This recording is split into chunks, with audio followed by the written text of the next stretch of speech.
Donald Trump आणि Vladimir Putin यांच्या ज्या साम्राज्यवादी महत्वाकांक्षा आहेत, एक देश म्हणत आहे की कॅनडा, ग्रीनलँड, मेक्सिको आम्ही घ्यायला तयार आहोत, तर दुसऱ्यांनी युक्रेन बरोबरच युद्ध सुरू केलेले आधी क्रिमिया घेतलेलाच आहे.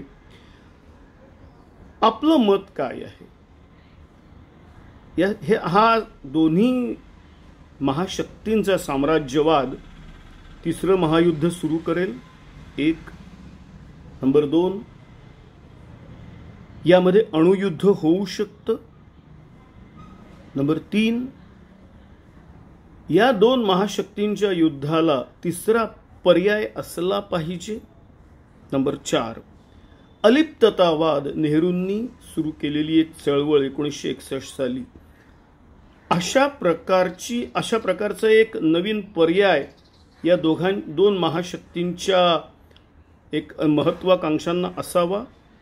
आणि नंबर 5, तसं नेतृत्व करण्याची ताकद सध्या भारतीय किंवा इतर कोणत्याही देशाच्या नेतृत्वात आहे. आपण आपली मतं द्या.